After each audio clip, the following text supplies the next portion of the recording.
Bezdonis daugeliui pirmiausia asocijuojasi su geležinkeliu, tačiau šis kraštas slepia ne vieną įdomią istoriją. Šiandien mūsų tinklalaidėje plačiau apie tai pakalbėsime su Vilniaus rajono savivaldybės meru Robertu Duchnevič ir Bezdonių seniūne Danuta Klimaševska. Sveiki. Labadiena. Sveiki. Seniūne, tai kodėl dažnai galima sutikti žmogų, kuriam Bezdonis asocijuojasi būtent su geležinkelių stotimi? Geležinkelis tikrai yra mūsų miestelio gyvybės variklis, suformavęs Bezdonių veidą. Rašytiniuose šaltiniuose Bezdonis minimi nuo 15 amžiaus, tačiau 19 amžiaus viduryje įvyko toks lūžis, kai buvo nutiesta strategiškai labai svarbi pro mūsų miestelį geležinkelio linija Sankt Peterburgas Varšuva. Dar iki šiandien yra išlikęs pastatas geležinkelio stoties, o į vadovėlius pateko mūsų miestelis dėl 1908 metų įvykio, kai Juzefo Pilsudskio vadovaujama kovinė grupė užpuolė traukinį, Rusijos pašto traukinį ir pagrobė tais laikais labai milžinišką sumą virš 200 000 rublių. Tai istorijos mėgėjams tikrai yra Bezdonis ir geležinkelis neatsiejami dalykai. Merė, Bezdonių seniūnija yra auganti seniūnija pagal gyventojų skaičių, gal ne taip ryškiai kaip Pavyžėniai, Nemėžis ar Zujūnai, bet prieaugis yra. Kaip manote, kas lemia, kad žmonės renkasi gyventi atokesnėse gyvenamosiose vietovėse? Na, visų pirma, dėlėtų pabrėžti, kad dar 2024 metais buvo kažkur 450 gyventojų deklaruotų, 26 metų pradžioje mes jau matome, kad yra 3700 gal 50 kažkiek, tai tas skaičius pastoviai yra augantis. Aš manau, kad didelis privalumas yra geografinė padėtis, kad Bezdonis visų pirma yra labai plačiai išsidėstęs į seniūniją, turi puikų gamtos karkasą ir tai yra ir šalia miesto kaip ir, bet atokiau ir gamtoje, plus tai netoli Nemenčinės miesto ir dėl tų viešųjų paslaugų pasiekiamumo ir panašiai Bezdonis yra tikrai labai patrauklus, plus yra atitinkami plotai, kur gali dar ir naujos gyvenvietės, kvartalai atsirasti ir mes tai matome tą tendenciją. Vien pagal statybos leidimų išdavimą dabar į ateitį mes jau notuojame, kad Bezdonių seniūnija ateityje tikrai labai sparčiai augs. Na, o kitas dalykas, tai jeigu kalbant apie centrą infrastruktūrą, į kurią dabar investuojama, nes turime puikių projektų, 2 mokyklas turime ir aikštyną sportų, dabar planuojam ir kultūros centro statybas, ir seniūnijos pastato iškelimą, tai tikrai aš manau, kad Bezdonis tampa tokia labai patrauklia vieta gyventi, ypač jaunoms šeimoms. O kokie pernai atlikti darbai jūsų nuomonė turi didžiausią poveikį kasdieniam Bezdonių gyventojui? Tai jeigu kalbant apie tos darbus, tai turbūt tai svarbu yra, ką mes matome vos išėję iš namų. Tai yra gatvės asfaltavimas, tai galėčiau paminėti Balsiškių, man atrodo, gatvė Balsiškių kaime, kas yra svarbu gyventojams, kai kurie objektai, taip pat Pušų gatvė Bezdonyse ir panašiai yra įrengta ten vaikų žaidimų aikštelė. Tai ta viešoji infrastruktūra, kuri kasdieniam poreikiui tarnauja, ar tai būtų sporto, ar panašiai, tai yra labai svarbi. Na ir kaip minėjau, yra daug dalykų į ateitį užprogramuotų, kurie dar turėtų paskatinti visą tai irgi plėsti.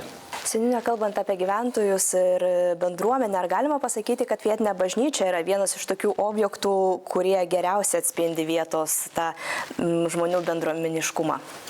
Tikrai taip. Mūsų švenčiausioji mergelės Marijos Aušros vartų gailestingumo motinos bažnyčia tikrai yra bendruomenės širdis. 1937 metais buvo pastatyta ir jinai nėra kažkokia prabangi, dekoruota auksu, jinai yra paprasta lietuvių liaudės medinė bažnyčia. Ir iš tikrųjų tas kuklumas, jisai labai dera prie mūsų miškingų teritorijų dvasios. Ten susitinka kartos, puoselėjamos tradicijos, o bendros maldos suartina kaimynus. Taip pat turite ir Vidų dvarą, ar šita vieta irgi tarnauja bendruomeniai? Arvydų dvaras tai yra mūsų seniūnijos tikras kultūrinis perlas. XIX amžiuje Jis priklausė vokiečių kilmės pirkliams bei Vilniaus visuomeniai. Čia visą laiką buvo aukštos kultūros židinys, tačiau sovietmečiu dvaras buvo apleistas. Šiandien situacija pasikeitė, jisai atsidūrė privatininkų rankose, buvo gražiai ir su meile restauruotas. Ir čia vyksta dabar visokiausi renginiai, konferencijos. Čia yra istorinis paveldas, kuris pritraukia labai daug turistų ir svečių ir kiekvienas gali atrasti Bezdonys čia iš naujo. Mere, Bezdonyse atsirado ir saulės elektrinių. Kokią naudą jie duoda bendruomeniai? Na tai saulės elektrinės duoda naudą, kokios ir visos saulės elektrinės, bet aš džiaugiuosi, kad turėtume paminėti, kad jis atsiranda ant mūsų objektų. Tai Nemenčinės komunalininkas, kuris aptarnauja tą teritoriją, jis būtent vėlgi gyvenino projektą, turi savo saulės elektrinę eksploatuojamą objektą Bezdonyse, tai vėlgi atpigina kaštus, ko pasiekoje yra pigiau ir mūsų gyventojams. Taip pat turime saulės elektrinę ant Juliaus Slovackio Bezdonių gimnazijos, tai yra iki mokyklinio ugdymo skyriaus, tai tam pastate, tai irgi yra pigiau, tai mes kaip ir savivaldybė formuojame tokią politiką, kad atsinaujantis energetikos ištekliai būtų irgi diegiami pas mūsų savivaldybė. Tai džiaugiuosi, kad va šitoj teritorijoje turime kelis pavyzdžius, nes norėčiau dar priminti, kad mūsų įstaiga įsteigta neseniai Saulės parkas Vilniaus rajono, vėlgi bando įgyvendinti didelį projektą, ko pasiekoje mažinsim tos kaštus ir plačiai daliai mūsų visuomenės. Seniūne, vienas laukiamiausių projektų tai vandentiekio ir nuotekų tinklų plėtra, kad tai praktiškai pakeis gyventojams. Iš tikrųjų, šitas projektas yra labai svarbus gyventojams. Mes jo laukiame labai ilgai. Ir planuojame, kad 2026 metais bus įrengtas vandentiekio ir nuotekų tinklai. Ką tai reiškia? Kad vietiniai gyventojai neturės rūpintis vietiniais šuliniais, gręžiniais, o nuotekų sistemos užtikrins komfortą žmonėms ir tikrai gamtos apsaugą, kas yra labai svarbu. Mūsų būtent čia yra pasididžiavimas. Bezdonyse vietoj seno pastato turėtų atsirasti naujas daugiafunkcinis pastatas.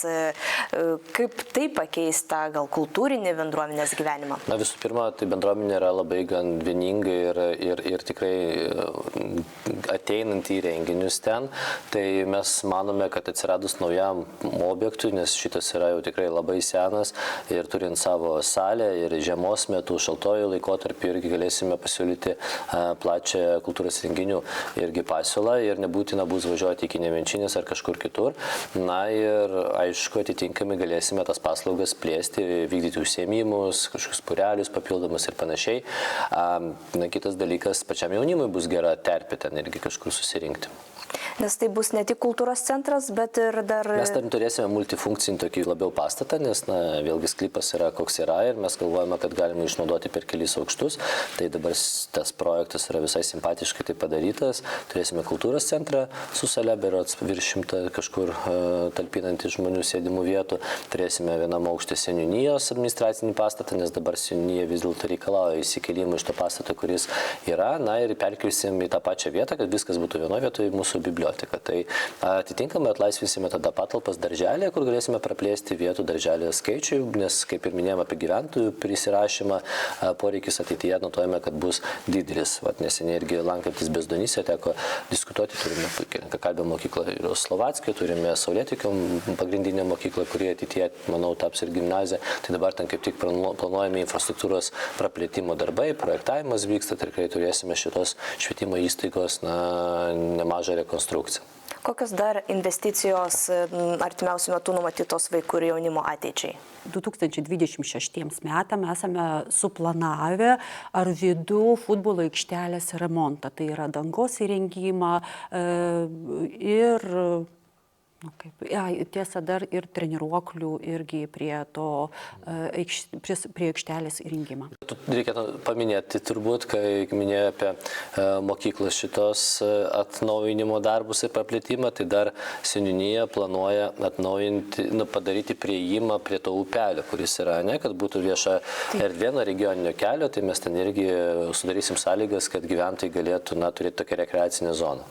Tai yra labai svarbu. Ir seniūnija nesigiria, kad geras pasiekimas, mes dabar kaip savivaldybė planuojam perimti centrinį kelią irgi, kas yra svarbu, nes centriniai keliai, kaip jau diskutavom vienoje laidoje, yra mūsų vizitinės kortelės ir ten seniūnija jau iš anksto ruošia projektą ir bus atnaujinta visa danga su šoninė infrastruktūra, tai tikrai aš manau, kad pats centras pasikeis labai gražiai. Plus šalia kitas objektas perėmimas, kur centrinę aikštę prie geležinkelio padarysim ir ateityje galbūt ten bus vieta susirinkimams, lauko renginiams ir eglutė Kalėdų galės žiemą stovėti. Tai tikrai Bezdonis keičiasi ir kai yra gera šeimininkė, tai dar labiau auga. Seniūnė, ir paskutinis klausimas. Ar tiesa, kad Bezdonių apylinkėse yra objektas, kurį geriausia matyti ne nuo žemės, bet iš dangaus? Ir kuo jis ypatingas Lietuvos mastu? Taip, tikrai čia yra tiesa ir mūsų didžiausia paslaptis, kuri geriausiai atskleidžia paukščių skrydis. Mūsų miškuose yra užrašas Žalgiris 600. Tai milžiniškas 6 hektarų plote išsidėstęs užrašas, kuo jisai yra unikalus, kad kiekvienos raidės ir skaičiaus aukštis yra iki 60 metrų, o plotis iki 40 metrų. Kad išsiskirtų raidės, tai buvo naudojami skirtingi sodinukai, šviesesni raidėms, tai yra beržo ir maumedžio medeliai, o fonui buvo panaudoti tamsesni sodinukai, tai pušų ir eglės. Šį žalią paminklą puikiai mato keleiviai leidžiantis ir kylantis Vilniaus oro uoste arba iš palydovų nuotraukose arba drono nuotraukose. Tai nuostabus įrodymas, kaip galima įamžinti Lietuvos istoriją. Manau, kad tai yra stiprus argumentas aplankyti Bezdonių seniūniją. Merė seniūnė, ačiū Jums už pokalbį. Jums, mėly žiūrovai, ačiū, kad žiūrėjote šią laidą, kad buvote kartu ir tikiuosi, kad mūsų svečiai įtikino, kad tikrai verta aplankyti Bezdonių seniūniją. Ačiū ir iki kitų kartų.